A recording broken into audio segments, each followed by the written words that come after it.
আপনি গড় গিয়া সেরা আজ যদি কন অলি অলি অলি দেখবেন এ বিডি একটা আইস দিব অলি বিড়ির গন্ধের লগে জানো তো অলি ঠিক নিও মা কথা কেনা ঠিক নেই আপনার ওয়াইফ আপনার অলি মানে না আপনার ওয়াইফ আপনার অলি মানে না আপনি জিজ্ঞেসলেন ফিরসা হুজুরে দি মাহফিল নাইলা বহর নাগেশ্বর হুজুরে আইলো কান্নাকাটি করে আইলাম আমি কই অলি তুমি দি মানো না কই মানাম কেমনে কই কি সমস্যাটা কিটা কই মানতে সমস্যা কি আপনি কি খাচ্ছ থুবের খারাপ সেদিন দি বেরেস গরুর লোকে না ফাইয়া আমার ইয়া গুমুর গুমুর করে খিচ্ছা লাইলেন আসেনি এই খাচ্ছ আহা কথা কয় না লোকগুলো বুঝতাম লাগে আমরা এই খাচ্ছ তো আসেনি আমরা আচ্ছা তো আমরা খাইয়া দিস অথচ নবীজির আলামিন কয় নবীজিকে ওটা টেহা পয়সা দিছে না গোষ্ঠীর তারা কয় না বংশের তারা কয় না চা খাইয়া না নবী কোনো দল করে না দল মত নির্বিশেষে কাফের বেদিন সবাই তখন নবী ইসলামের দাওয়াত দেওয়া শুরু করছে না হগলে মিল্লা নবীজির আল আমিন কইছে এটা চারটিখানি কথা না সুবহানাল্লাহ বলবেন না এখন তো যেই দলের তারা সেই দলের তারারে বালা কয় আরেক দলের তারারে আরেক দলের তারা বালা কয় অন্যায় করলেও হেবাড়ায় বালা এইটা হলো আমরা দেশের সবচেয়ে বড় গজব ঠিক কিনা কয় আয়ো ন্যায় ন্যায় কইয়েন অন্যায় অন্যায় কইয়েন তেলেরে তেল কইয়েন ফানিরে ফানি কইয়েন সাদারে সাদা কইয়েন কালারে কালা কইয়েন অন্যায় যদি আমার আব্বায়ও করে অন্যায় অন্যায় অন্যায় ন্যায় হইতো না ঠিক কিনা কয় কিন্তু আমাদের দেশে অন্ধ অন্ধ দলের তারা করছে এটা ন্যায়ক অন্যায়ক এইটাই ঠিক এটা হইলো আমাদের গজবে ধরছে নাইলে এইভাবে ছেলেরা একটা আন্দোলন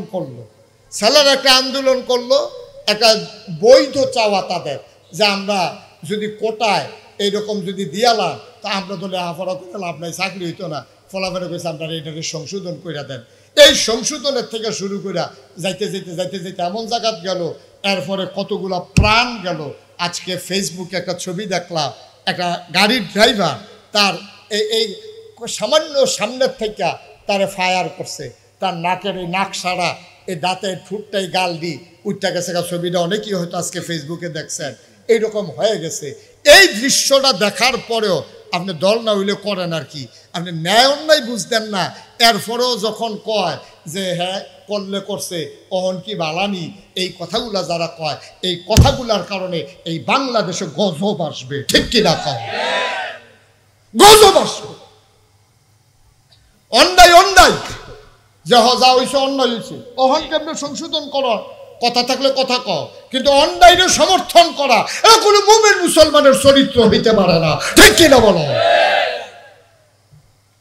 আপনি অন্যায় বলতে পারবেন না আপনি মানুষ থেকে লাভ নাকিতে আপনি কি হিয়াল খুঁজতে হয়ে গেলাম না নাকি একটু চিন্তা করেন ন্যায় রে ন্যায় কইবেন অন্যায় কইবেন ভালো রে ভালো বলবেন খারাপ রে খারাপ বলবেন অসুবিধা কি একটা মানুষের ভিতরে ভালো যেমন আছে তার খারাপও আছে সুতরাং ভালোকে ভালো বলতে হবে খারাপকে ভালো বলতে হবে এটাই ইসলাম ঠিক কিনা বলেন কষ্ট হইতেছে বোধ আপনাদের না ছেড়ে দেওয়া দরকার আর সামান্য এখন নবীজি কথা মনে আছে তো নাকি ডক্টর মোহাম্মদ শহীদুল্লাহ 17 ভাষার পণ্ডিত 17 ভাষা কইতে পারে না পণ্ডিত ঠিক কিনা কও আমরা তো বাংলা বলে 14টা ভুল হয় আর হেবারা 17টা ভাষার পণ্ডিত এবারে গিয়া মুড়ি ধুইছে ফুরফুরার ফির সাহেবের কাছে তো এবারে তো কামাইয়া কুমাইয়া হমান এবারে তো দাড়ি টাড়ি নাই কারণ এবারে শিক্ষিত মানুষ সাপ মানুষ বিদেশ লেখাপড়া করে আইছে তো ছেলে বসাও তাদেরকে বসাও একটু খেয়াল করে শুনেন কয় ভাষার পণ্ডিত আহারে কথা না করে তো হইতো না কয় ভাষা 17টা ভাষার পণ্ডিত এবারে যখন আইছে এই মুড়ি দইছে এই মুজাদ্দাতে ফুরফুরার ফির সাহেবের কাছে তো মুড়ি দিছে পরে তো যারা ফির সাহ তারা দিল হোমিও ডাক্তারের মতো হোমিও ডাক্তারে দেখবেন আপনি গেলে কত টান জিগা গরম ভাল লাগে না ঠান্ডা ভাল লাগে হুগনাথ ভাল লাগে না ফানিত ভাল লাগে কত টান যে জিগায় আপনারে এই আল্লাহ রলিরা এরসাইডে সিহন ডাক্তার তো মুড়ির যে হইছে হুজুরে যদি ডাইরেক্ট ধরে কয় তুমি আমার কি এর মুড়ি দাড়ি দুড়ি কামাই রাখছ সব আনতে পারো এই কথা করলে তো বদলান যেত না হুজুরে খালি আশায় রয়েছে দেখো কারবারটা কেমনে গড়াই কয়দিন পরে হুজুরের লগে লগে রাহে আদর করে হুজুরে মাছ দিলে মাছের টুকরাটা হুজুরে আবার ডক্টর মোহাম্মদ শহীদুল্লাহর ফাতো দেয়। এমনি চলতে আছে। একদিন এক মাহফিলে হুজুরে আলোচনা করতে আছে, সবাই গড়াগড়ি করে কানতে আছে, ডক্টর মোহাম্মদ শহীদুল্লাহ কানতে আছে। হুজুরে বুঝছে এখন ডক্টর মোহাম্মদ শহীদুল্লাহর মনটা যেই নরম, অক্কেরে জুয়াইয়া রয়েছে, গোসাটা দেওয়ানের লগে লগে হিওর ছেড়ে দিল। আবার ডক্টর মোহাম্মদ শহীদুল্লাহ যখন কানতে আছে, হুজুরের কাছে টান দিয়ে আস্তে করে গালটা হাত দিয়া কইতেছে, বাবা আর না কামাইলে সারে না। সুবহানাল্লাহ কইতেন না? কি জুডার সময় কইছে দেখছেন নি? আবার এখন দেখ বড় সোহেরমানি পড়তে আছে, আর এমন টাইমে আল্লাহর অলির গালটা হাত লাগিয়ে গেছে গা, কইছে যে আল্লাহর আত্রা গালের ভিতরে যখন লাগছে, কইছে বাবা আর না কামাইলে সারে না। ডক্টর মোহাম্মদ শহীদুল্লাহ মনে মনে নিয়ত করে লাইছে, যেই গেল হুজুরের হাত লাগছে, এই গেল আর ব্লেড লাগতো না। সুবহানাল্লাহ কইতেন না? ও ডক্টর মোহাম্মদ শহীদুল্লাহ যেহেতু সাপ মানুষ, এবার আর বউ কি এরকম আমরা গ্রামের বেডিয়েতের মতো না, এবারও হেবিডিও বেগম সাপ, হেবিডিও তো সাপে, হেবিডি তো জামাই এই এরকম সাপ দেখে বিয়া বইছে। উমা এবিডি দেহে কি তারে ওখান দিয়ে আমরা তাই না শার্ট সালাইয়া পাঞ্জাবি গাও দেয়, প্যান্ট ঠালাইয়া পায়জামা পরে, তারপরে টুপিও মাথার দেয়, আবার খোসা খোসা দাঁড়িয়েও দেওয়া যায়। তাই নিদি পুরো হুজুর হয়ে জিগিতেছে, তাই নিয়ে একটা টাইট না দিলে খেরাত রাহন যেত না। তেবিনি করছে কিতা ডক্টর মোহাম্মদ শহীদুল্লাহ রাত্রে যে মাহফিলতে আইয়ে একদিন এবিডি খাইয়া টাইয়া এই রাইকা আস্তে করে গিয়ে শুয়ে রয়েছে। ডক্টর মোহাম্মদ শহীদুল্লাহ যখন ঘরে ঢুকছে, ঢুকাতে টেবিলের উপরে খানা আছে, বেগম সব শুয়ে রয়েছে। কয় জীবনে তো এই কাম হয় না, যত রাইতেও আমারে ফালাইয়া তো খায় না। তো ডক্টর মোহাম্মদ শহীদুল্লাহ ডাক দিয়া কয়, কি মন খারাপ? আর স্বাস্থ্য খারাপ? কয় না শরীর ভালো। কয় মন খারাপ? কয় হ। কয় মন খারাপ কে রে? কয় আয়না দিয়া চাইলে বুঝবেন কে রে মন খারাপ। ডক্টর মোহাম্মদ শহীদুল্লাহ বুঝা লাগছে, দাঁড়িয়ে রিয়াকশন করছে। দাঁড়িয়ে কি করছে? রিয়াকশন করছে। এটা বোধহয় চিকিৎসা অন্যভাবে লাগবে। ডক্টর মোহাম্মদ শহীদুল্লাহ আর কোনো কথা না কইয়া আবার আস্তে করে গিয়া নামাজ টামাজ কইরা খাইয়া দাইয়া আস্তে করে বিছানায় শুয়ে রয়েছে। গিয়া দেখে যে বেগম সাহেব বিছনাত নাই, উনি আলগা, ওই এই ডক্টর মোহাম্মদ শহীদুল্লাহ আলগা। সুবহানাল্লাহ কইতেন না? ডক্টর মোহাম্মদ শহীদুল্লাহ শেষ রাত্রে আবার উঠটা ঠান্ডা পানি দিয়ে উজু কইরা তাহাজ্জুদের নামাজ পড়িয়া এখন আল্লাহর কাছে কইতে আছে, আল্লাহ মাওলা রাব্বা করিম, তুমি না বলেছ ওয়াল্লাযীনা জাহাদু ফিনা লানাহদিয়ান্নাহুম সুবুলানা, যারা তোমার পথে চলতে চায় তুমি না বিলে তারারে সাহায্য করো, রাস্তা দেখাও। ও মাওলা রাব্বে করিম, তোমার ওলি কয় দাড়ি রাখতাম, আর দাড়ি রাখতে তোমার নবীর সুন্নাহ। কেউ কেউ দো আজিব কইছে, আমি দি দাড়ি রাখতে আসি ঘরে দিয়ে দি রিয়াকশন করছে। তোমার কাছে ভিক্ষা চাই, দাড়ির জায়গার দাড়ি থাক, বউয়ের জন্য মন খুশি থাকে, এটা একটা লাইন কইরা দাও। বুদ্ধি থাকলে বুদ্ধি দাও, আল্লাহর কাছে বুদ্ধি আছে নাকি না? বুদ্ধি তো আল্লাহ যা দেওয়ানের দিছে। সকালবেলা নাস্তা খাইতে বইয়া ডক্টর মোহাম্মদ শহীদুল্লাহর বেগম সব যখন নাস্তা দিছে, ডক্টর মোহাম্মদ শহীদুল্লাহ কয়, তে কো? কয় কেড়া? কারে তে? কয় কোন তে? কয় আরে কামের ফলার আছে, তে কো? কয় আছে তো। কয় তার একটা টেহা দিয়া ফাড়াওছেন, 2টা ব্লেড আনতো। কয়টা ব্লেড? আরে কার কাছে ওয়াজ করতে আসি? কয়টা ব্লেড? তার একটা টেহা দিয়া ফাড়াও, 2টা ব্লেড আনতো। তো এই কথা কইছে পরে এ ভিডিও তো শিক্ষিত মহিলা, তেবিডি ফিসে দিয়া দাঁড়াই আছে, আরে ফিসে দিয়া কয় 2টা ব্লেড কেড়ে। কেন চিন্তা করে দেখলাম আমার দাড়ি যখন তোমার পছন্দ না, তো কার লেগে দাড়ি দেখা ঘরে দিয়ে অশান্তি করে দাড়ি দিয়ে গীতা করা, তার লেগে চিন্তা করছি দাড়ি কামাই না। তো বেডিও কয় দাড়ি কামাইতে একটা ব্লেডের সাড়ে 2টা কিনে। কেন 2টে? সুবহানাল্লাহ কোনটা কিনে? কয় 2টাই লাগবো। আর 2টা কিনে করতে পারেন না, দাড়ি কামাইতে তো একটা ব্লেডের সাড়ে। ডক্টর মোহাম্মদ শহীদুল্লাহ হাসি দিয়া কয়, চিন্তা করে দেখলাম আমার দাড়িটি যখন তোমার পছন্দ হয় না, আমি দাড়ি কামাইলাম, আর তোমার যে লম্বা লম্বা চুল দি ভাল লাগে না। এটা একটা ফ্যাসলাই কথায় অনেক সময় বর্ষা খায়। চিন্তা করছি আমি দাড়ি কামাইলাম, তুমি চুল কামাই লইবা, আর লেগা 2টা ব্লেড। এখন বেডিয়ে ফিসে যাইয়া কয় সমান সমান। কি কয়? সমান সমান। কয় কি সমান সমান? কয় না ছাড়ছে থাক। কারে কিটা থাক? কয় দাড়ির জায়গা দাড়ি থাক, চুলের জায়গা। সুবহানাল্লাহ কয় না? তো বুদ্ধি দিছে কারো? দুনিয়ার মানুষ, নিয়ামত পেয়ে যদি শুকরিয়া আদায় করবে, যেই নিয়ামত পেয়ে শুকরিয়া আদায় করবে, শুকরিয়া আদায়ের কারণে ওই নিয়ামত আমার আল্লাহ আরো বহুত গুণে বাড়িয়ে দেবেন। বলেন সুবহানাল্লাহ। বন্ধুরা আমার, ভাইরা আমার, আল্লাহ রাব্বুল আলামিন এই দুনিয়ার ভিতরে আপনাকে আমাকে আমাদেরকে মানুষ করে বানানোর পরে এমনি এমনি আল্লাহ ছেড়ে দেন নাই। কোন পথে গেলে জান্নাত, কোন পথে গেলে জাহান্নাম, কোন পথে গেলে লাভ আর কোন পথে গেলে লোকসান, কোন পথে ভালো, কোন পথে মন্দ, কোন পথে কল্যাণ, কোন পথে অকল্যাণ, কোন পথে শিরক বেদাত, কোন পথে তাওহীদ রিসালাত, কোন পথে কুফর আর কোন পথে ইসলাম জানানোর জন্য যুগে যুগে আমার আল্লাহ আমাদের জন্য নবী এবং রাসূল পাঠাইছেন। বলেন সুবহানাল্লাহ। সবাই বলবেন না? জুড়ে বলেন সুবহানাল্লাহ। কেউ বলবেন, কেউ বলবেন না, তা হবে না তো। সবাই মিলে আমরা আওয়াজ করবো ইনশাআল্লাহ, যখন যেখানে যেটা বলা দরকার। আপনাদের বুঝ আছে না ইনশাআল্লাহ? কন সুবহানাল্লাহ।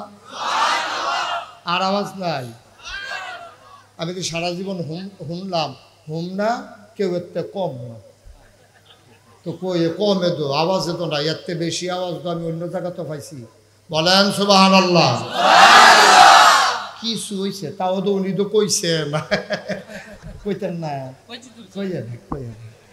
বলেন আলহামদুলিল্লাহ। বলেন আল্লাহু আকবার। সবাই কনা আমিন। যেই কথাটা বলতেছিলাম, আল্লাহ তাবারক ওয়া তাআলা আমাদেরকে বানানোর পরে আল্লাহই জানে আমাদেরকে কোন পথে চললে আমাদের ভালো। এটা আল্লাহ যত জানে, দুনিয়ার কেউ জানে না। ঠিক কিনা বলেন? আমি 2000 সালে যখন হজ করতে গেছি, যাওয়ার পরে মদিনা শরীফে গেছি। মদিনা শরীফ যাওয়ার পরে আমি একটা ঘড়ি কিনবো চিন্তা করলাম, ঘড়ি, হাত ঘড়ি। তো দোকানদারকে বললাম, ভাই একটা ভালো দেখে ঘড়ি দেবেন, বাঙালি সেলসম্যান। তো উনি আমাকে বললো যে হুজুর কোনটা নেবেন, চাবি দেউন না অটোমেটিক? আমি কই ভাই চাবিটা কি আর অটোমেটিক কি? অটোমেটিক হলো চাবি টাবি দেওয়ান লাগতো না, যতদিন চলে চলে, ব্যাটারি শেষ হলে ব্যাটারি বদলাইবেন, কপাল ভালো থাকলে অনেক দিন চলবো, না হলে এমন আছে বাদও জায়গায় তো খালি ওয়ান টাইমের মতো। আমি কই চাবিটা?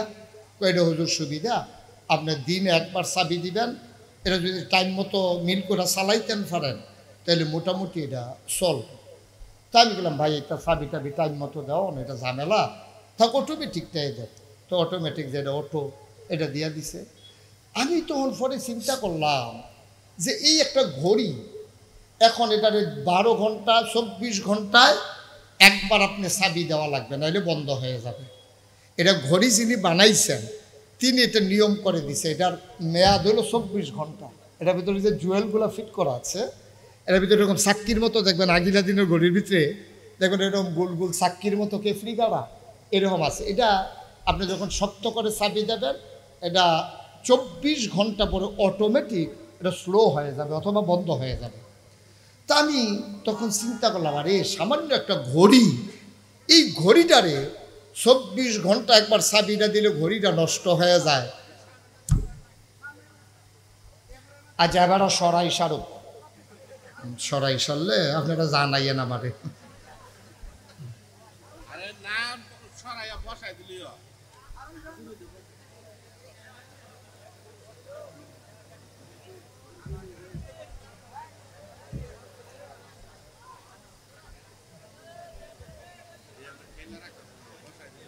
আপনি কি মাহফিল শেষ পর্যন্ত এই তৈরি করবে? হ্যাঁ, তো কিতা করো না, এটা আপনি একটা মাহফিলে মাইতে যাই, সেটা কিতা করলেন, একটা সারা বেড়া লাগাই নিলেন। এটা একটা শব্দও করেন না। আমিন কর, জুড়ে কন, আরো জুড়ে। বন্ধুরা আমার, ভাইয়েরা আমার, সামান্য একটা ঘড়ি যিনি বানিয়েছেন তিনি আইন করে দিলেন 24 ঘন্টায় একবার চাবি দেওয়া লাগবে না, ইলে চলবে না।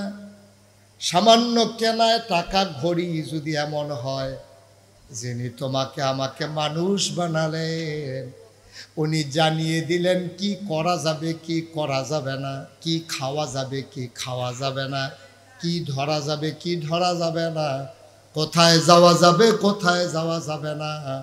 তাইলে ঘড়ি যদি নিয়ম না মানলে নষ্ট হয়ে যায়, যিনি মানুষ বানাইল তার নিয়ম না মানলে সমাজ ঠিক থাকবে না, নষ্ট হয়ে যাবে। এটাই হয়েছে গত 15 বছর, এই কাজটাই হয়েছে। নিয়মের কোনো তোয়াক্কা নাই, মন যা চায় তাই করেছে, সমাজ নষ্ট হয়ে গেছে। ঠিক কিনা বল? সমাজ ধ্বংস হয়ে গেছে। শিক্ষা ব্যবস্থা বলেন, এই যে বিচার ব্যবস্থা বলেন, ব্যবসার ব্যবস্থা বলেন, অর্থনৈতিক ব্যবস্থা বলেন, পুলিশ বলেন, বিজিবি বলেন, সংসার এই যে জামাই বউ, এইটা বেড়ে নষ্ট হয়ে গেছে। কারণ বউ করে একদল, জামাই করে আরেক দল। বউয়েরটা ক্ষমতা এবিডি হেবাড়ার উপরে দিয়া ক্ষমতা দেয় তো চায়। ঠিক কিনা কর? সব শেষ। নিয়ম মানে নাই তো। নিয়ম দিয়েছেন কে? আল্লাহর নিয়ম যখন মানুষ লঙ্ঘন করে ফেলে, তখন ঘড়ি যেমন ওই বানান্নার নিয়ম না মানলে ঘড়ি নষ্ট হয়, সমাজের আল্লাহর নিয়ম না মানলে সমাজ, রাষ্ট্র, ব্যক্তি জীবন, পারিবারিক জীবন সব কিছু নষ্ট হয়ে যায়। ঠিক কিনা বলেন? আমাদেরকে বানিয়েছেন কে? সবাই বলেন কে? তাইলে বিধান মানবো কার? নিয়ম মানবো কার? তাইলেই সুখ, তাইলেই শান্তি। এছাড়া আপনি যত কায়দা করেন, যত কৌশল করেন, সুখ নাই, শান্তি নেই। আল্লাহ তাবারক ওয়া তাআলা যেন কবুল করে। সবাই কোন আমিন। বন্ধুরা আমার, ভাইরা আমার, আমার আল্লাহ রাব্বুল আলামিন এবার মানুষ কোন পথে গেলে সুখ পাবে, কোন পথে গেলে অশান্তি, মানুষকে জানানোর জন্য আল্লাহ তাবারক ওয়া তাআলা যুগে যুগে মানুষদের মাঝ থেকে যাচাই করে, বাছাই করে, করুণা করে, দয়া করে, মায়া করে একদল উত্তম চরিত্রের মানুষ, যাদের জীবনে গুনাহ নাই, গুনাহ হওয়ার সম্ভাবনাও নাই, এমন একদল মানুষকে আমার আল্লাহ আমাদের জন্য নবী এবং রাসূল করে পাঠাইছেন। বলেন সুবহানাল্লাহ। নবীদেরকে পাঠাইছে, আমাদের বুঝ কম। আল্লাহ আমাদেরকে মহামূল্যবান 3টা জিনিস দিছে শুধু আল্লাহকে চেনার জন্য। 1 নম্বরে আকল, মোজ, বিবেচনা, ভালো মন্দ বুঝার ক্ষমতা। 2 নম্বরে কোরআনুল কারীম। 3 নম্বরে নবী মুহাম্মদুর রাসূলুল্লাহ সাল্লাল্লাহু আলাইহি ওয়াসাল্লাম। পৃথিবীতে আপনি যত বড় নেতা দেখেন, সব নেতা, ফির সাহেব, লাট সাহেব, ইমাম সাহেব, সবার দেখবেন একটা গোপন দিক আছে। এমন কোনো মানুষ নাই তার একটা গোপন দিক নাই, মানে গুনার দিক নাই। কম হোক বেশি হোক, আমাদের সবার কিন্তু গুনাহ আছে। তো আল্লাহ তাবারক ওয়া তাআলা নবী এবং রাসূল যাদেরকে পাঠাইলেন তাদের ব্যাপারে ঘোষণা দিয়ে দিলেন, লাকাদ কানা লাকুম ফি রাসূলিল্লাহি উসওয়াতুন হাসানা। যিনি নবী, তোমাদের যিনি নবী পাঠাইলাম, তিনি হলেন মডেল, তিনি হচ্ছেন উসওয়াতুন হাসানা, তিনি হচ্ছেন তোমাদের জন্য আইডল, তিনি তোমাদের জন্য আইকন। তিনি শিখিয়ে দিয়ে গেছেন তোমার কেমন করে তোমার গোটা জিন্দেগি তুমি পরিচালনা করবা, সব নবী শিখিয়ে দিয়েছেন। তো দুনিয়ার ভিতরে যত বড় নেতা হোক, মন্ত্রী হোক, এমপি হোক, কি কয় জানেন? যদি কোনো গোপন দোষ ধরা পড়ে, তখন দেখবেন যে মানুষটা আত্রাত ধরালা, ভাই এই আপনি দেখছেন, মাপ চাই, কেউর কাছে এটা কইয়ের না, আবার ইজ্জত থাকতো না। এটা আমরা করি না কি করি না?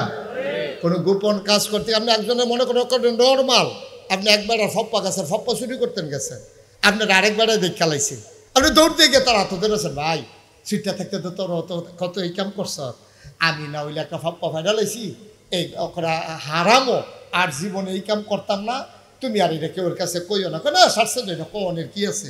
হ্যাঁ তে সাইজটা লগিয়া কইছে, তে আমারে কইছে না কইতাম, কিন্তু জানাই রাখা দরকার আছে। তাহলে সবার কিন্তু একটা গোপন দিক আছে যেটা গোপন রাখতে চায়। আর নবীজির ব্যাপারে ব্যতিক্রমটা হইল এই, নবী করিম সাল্লাল্লাহু আলাইহি সাল্লাম সাহাবাদেরকে ডাইকা ডাইকা বলতেন, ভাই ও সাহাবারা, তোমরা আমার কোনো কিছু গোপন করো না। সুবহানাল্লাহ, সুবহানাল্লাহ। তোমরা আমার কোনো কিছু গোপন করো না, যা দেখো তাই বলে দিও, কারণ আমি যা করি যা শুনি, যা সমর্থন করি, বাধা দেই না, সবটাই ইসলাম, কারণ আমি হলাম আমি শরীয়ত প্রণেতা। সুবহানাল্লাহ বলবেন না? দেখেন পার্থক্যটা দেখেন, আমরা গোপন দিকগুলো গোপন রাখতে চাই, আর নবীজি বলছে যে আমার কোনো গোপন নাই। আমি স্ত্রীর সাথে কেমনে ঘুমাইছি, আমি কেমন করে এই আপনাদের সাথে ব্যবসা করছি, আমি কেমনে লেনদেন করছি, কেমনে কথা বলছি, সব তোমরা প্রকাশ করে দিও, কোনো কিছু গোপন করো না, কারণ মানুষ জানবে কেমনে? আল্লাহ তো আমাকে পাঠাইছে উসওয়াতুন হাসানা, মডেল হিসাবে, আইডল হিসাবে মানুষ আমাকে অনুকরণ করবে। এই জন্য যেহেতু আল্লাহ পাঠাইছে, আমার সব কিছু প্রকাশ করে দিও। সুবহানাল্লাহ বলবেন না? সুবহানাল্লাহ। একটা সময়ে মন খুলে বাংলাদেশের আলেম ওলামারা কথা বলতে পারেন নাই, ঠিক কিনা কর? মসজিদের মেম্বারগুলোকে থামিয়ে দেওয়া হয়েছে, মসজিদের মেম্বারগুলো থেকে ওলামায়ে কেরাম সঠিক কথাটা বলতে পারে নাই। কিন্তু এখন যেহেতু সুযোগ এসেছে, পক্ষে না বিপক্ষে এটা যাচাই করেন না, আমার কথাগুলো আপনার পক্ষে গেল না বিপক্ষে গেল এই চিন্তার দরকার নাই। আপনি শুধু ভাববেন আমার কথাগুলো আপনার বিবেকে নাড়া দেয় কিনা, কোরআন সুন্নাহ মতো আমি এগিয়ে যাচ্ছি কিনা, আপনার বিরুদ্ধে যাক কিন্তু কথাটা আল্লাহ। আমরা এই মন মানসিকতা নিয়ে বসি যে আমরা গ্রহণ করতে যেন প্রস্তুত হই, আল্লাহ যেন কবুল করে। সবাই কোন আমিন। এন্তেকালের 81 দিন আগে, নবীজির এন্তেকালের 81 দিন আগে নবী গেলেন আরাফার ময়দানে। ইসলাম যেহেতু একটা পরিপূর্ণ ব্যবস্থা, এটা কমানোও যাবে না, এটা বাড়ানোও যাবে না, যা আছে তাই ১,৫০০ বছর আগে যা দিয়েছে এটার নাম ইসলাম। এটাকে বাড়ানোও যাবে না, কমানোও যাবে না। কেউ যদি বাড়াইতে চায় তাহলে ইসলাম থাকবে না, কমাই ফেললো ইসলাম থাকবে না। মনে করেন আমি যখন আপনাদের এই গ্রামে আসলাম, মনে করেন উজ্জ্বল ভাইয়ের ঘরে, ব্যারিস্টার সাইফুল ইসলাম উজ্জ্বল, ওনার ঘরে আমি বসলাম। তো বসার পরে আমি বললাম, মনে করেন যে উজ্জ্বল ভাই আমাকে এক গ্লাস পানি দেন দেখি। তো উনি গেছে ভিতর বাড়িতে পানি আনার জন্য। তো ওনার ওয়াইফ ওনাকে জিজ্ঞেস করতেছে, পানি নেন কার জন্য? বলছে যে নাগাইশের পিসা হুজুর আসছে, মুশতাক ফয়েজি, উনি পানি চাইছে, পানি নিতে আসে।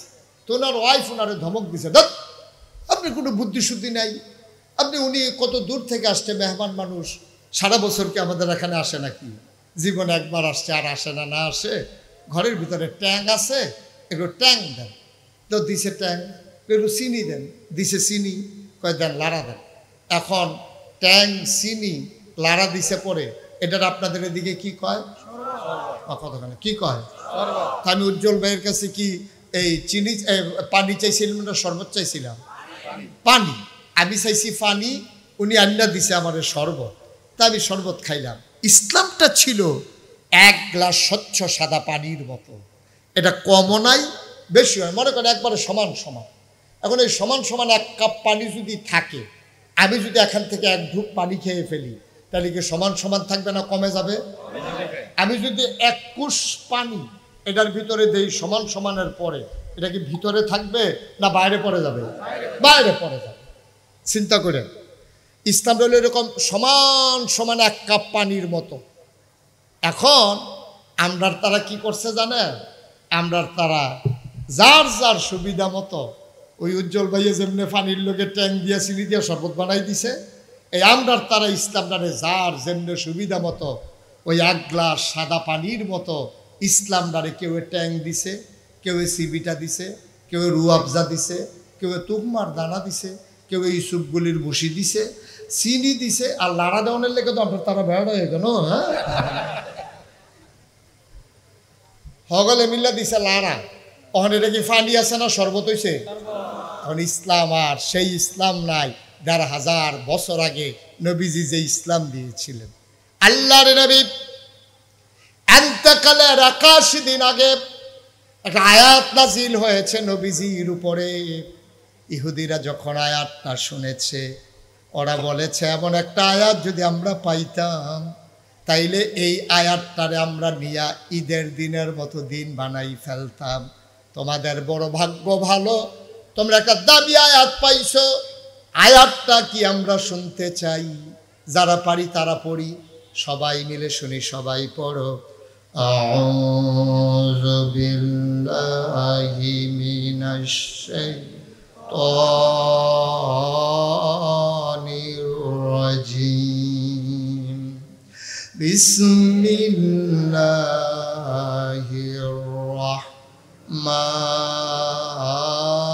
রাহমানির রাহিম। আল-ইয়াওমা আকমালতু লাকুম দীনাকুম ওয়া আতমামতু আলাইকুম নি'মাতি ওয়া রাদিতু লাকুমুল ইসলাম দীনা। আল্লাহু আকবার। বলেন সুবহানাল্লাহ। কি মজার কথা দেখেন, খুব খেয়াল করেন। আমি একবারে বুঝাইয়া বুঝাইয়া বলবো, কঠিন কোনো ওয়াজ আমার কাছে নাই। আমার ওয়াজ যারা বুঝেন না তার আর কোনো মাহফিল গিয়া লাভ নাই। আমার তে বুঝাইয়া ওয়াজ বাংলাদেশে আর কেউ করতে হবে। আর আমি তো কুমিল্লার মানুষ, আপনারা যেমনি কথা কন আমিও হেমনে কথা কই। তাহলে আমরা বুঝতে ঠিক নিও, বুঝতে কি অসুবিধা না সুবিধা? খুব খেয়াল করে মনোযোগের সাথে কথা শুনলে কয়টা কথা বাইক নিয়ে যেতে পারবেন ইনশাআল্লাহ। আল্লাহ যেন কবুল করে, সবাই কনা আমি। আল্লাহ কয়, কে কয়? কথা কয় না, কে কয়? আল্লাহ কয়।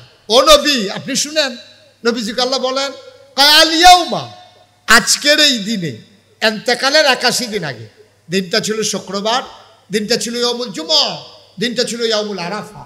শুক্রবার, জুমার দিন, আরাফার দিন। আল্লাহ ডাক ডাক, ও নবী আজকের এই দিনে আকমালতু, আমি পরিপূর্ণ করে দিলাম দীনাকুম, তোমাদের ধর্ম। সুবহানাল্লাহ বলবেন না? পরিপূর্ণ মানে কি একটু কম, একটু কম, একটু বেশি, সমান সমান? পরিপূর্ণ করে দিলাম, আকমালতু, আমি পরিপূর্ণ করে দিলাম দীনাকুম, তোমাদের ধর্ম মানে ইসলাম। ওয়া আতমামতু আলাইকুম নি'মাতি, তোমাদের জন্য আমার পক্ষ থেকে নিয়ামত যথেষ্ট করে দিলাম। ওয়া রাদিতু লাকুমুল ইসলাম দীনা, আর তোমাদের জন্য মনোনীত একটা ধর্ম দিলাম, তার নাম হলো ইসলাম। সুবহানাল্লাহ বলবেন না? তাহলে আমাদের দিন কি কম আছে না সমান সমান? কথা পায় না, কম না সমান সমান? পরিপূর্ণ দিন ইসলাম। তাহলে আমাদের রবকে? সবাই বলেন রবকে? দিন নবী মুহাম্মদুর রাসূলুল্লাহ সাল্লাল্লাহু আলাইহি ওয়াসাল্লাম। এটা হচ্ছে আমাদের মূল মন্ত্র। এটা কমানোও যাবে না, বাড়ানোও। কিন্তু আমাদের দেশে আফসোস কি জানেন? আমাদের দেশে আফসোস হচ্ছে কেউ কেউ ইসলামটারে বাড়াইছে, কেউ কেউ ইসলামটারে কমাইছে। কেউ কেউ ইসলামটারে করছে কি উরুসের নাম দিয়া, তারপরে গিয়া এই শুভ হালখাতার নাম দিয়া, সকালবেলা ইমাম সাহেব হুজুররে নিয়া মিলাদ ফরাইয়া, মাগরিবের পরে ইমাম সাহেব হুজুররে নিয়া মুরগা সালুন দিয়া ভাত খাওয়াইয়া 500 কচকুচি একটা নোট দিয়া মিলাদ টিলাদ ফরাই, হুজুর আপনি হন যাইগান, আমরা হন অন্যতন করাম। ইমাম সাহেব হুজুরে যাইগান, আমরা হন অন্যতন করাম। ইমাম সাহেব হুজুরে গাড়া রাফা রইয়া খ্যাতরা তো নামতে পারছে না, ফিটা শুরু হয়ে গেছে। কত আসেনি এই কারবা? কথা আসেনি এই কারবা? না, এটা বাবা আপনি ইসলাম মানেন না, এটা এক বালা। আপনি মানেন না, এটা এক ভালো। কিন্তু ইসলামের নাম নিয়ে জালিয়াতি, ইসলামের নাম নিয়ে দুর্নীতি, আপনি এই কাজটা করতে পারেন না। আপনি এই উরুসের নাম দিয়া, গানের নাম দিয়া, এই হুজুরে দিয়ে মিলাদ ফরাইয়া মাগরিবের পরে আপনি হুজুরে যাইতে পারছেন না, রাইটটা কুদুর গাড়া হয়েছে, সুইটটা সেটটা দিয়ে কুদুর ঘুমাই সারছে। আপনার এইরকম একটা কারবার করুন, এরপরে মাইদি দিয়া নাই কারেন্ট। নাউজুবিল্লাহ কোন না কেন? না আব্বা, এটা ইসলাম সমর্থন করে না। আমরা যেহেতু মুসলমান, আল্লাহকে যেহেতু বিশ্বাস করি, কুদুর কলজারা ডর রাখছেন, কুদুর কলজারা ডর রাখছেন। থাকতেন না এই দুনিয়ায়, যারা ছিল তারা নাই, আমরা যারা আছি আমরা থাকবো না। সুতরাং ওই আল্লাহর দেয়া ইসলাম, ওইটাই মানতে হলে মানতে হবে। মনে রাখবা, তোমার মন মতো ইসলাম হবে না, ইসলামের মন মতো তোমাকে হইতে হবে। ঠিক কিনা? আপনার মন মতো ইসলাম হবে না। আপনার মনে চাইলে যা মনটা তা করবেন, ইসলামের নাম দিয়ে চালাই দিবেন না ভাই সাহেব, এটা আপনি করতে পারেন না। মন চাইলে মানেন, না মন চাইলে নাই। কত ভালো ভালো বেড়াই কাফের আছে আমি দেখতে আইছি, হেই কাফের কাটলে 15-20 জন আমারে মুস্তাক ফৈজি বানান যাবো। এইরকম মোড়া এইরকম লম্বা এইরকম শৈল কাফের, কিচ্ছু হইছে না। ঠিক কিনা কর? আমরা তো টাকাওয়ালা কাফের নাই, কথা কলা লোকগুলো বুঝলাম না কিছু। আমাদের চাইতে বেশি টাকাওয়ালা কাফের নাই, বড় বড় বিল্ডিং এর মালিক কাফের নাই, আছে, কিচ্ছু হয় নাই। ইসলামের কিছু হবেও না, আপনি চিন্তা করারও দরকার নেই। কিন্তু মনে রাখবেন, আপনার মনটা যা চায় দয়া করে তা করেন না। ফাললে ইসলাম মানেন না, ফাললে কইয়া ভাইয়া বিদায় হয়ে যায়। আপনি তো জোর করে নাই তো ইসলাম মানার জন্য, কেউ আপনারা বাধ্য করে নাই। না নবী বাধ্য করেছে, না যুগে যুগে কোনো মুসলমান শাসক কাউকে বাধ্য করে মুসলমান বানায় নাই। সবাই ইসলামের আদর্শ দেখে ইসলামের সুমহান পতাকা তলে ঐক্যবদ্ধ হয়েছে। ঠিক কিনা বলেন? বরং আমাদের কারণে অনেকে ইসলাম ছাড়ছে। যারা কিন্তু আগ্রহী লইছিল তারাও ছাড়ছে, তারা সাইটে আইছিল। মসজিদের ভিতরে কিতা হয়, মসজিদের ভিতরে কি হয় সাইটে আইছে, বুঝে ধরলে তে মুসলমান হইল। জোতাডি নাইকে মসজিদে ঢুকছে, বাড়িয়া জোতাডি নাই, দেখো তোমরা ইসলামের আর দরকার।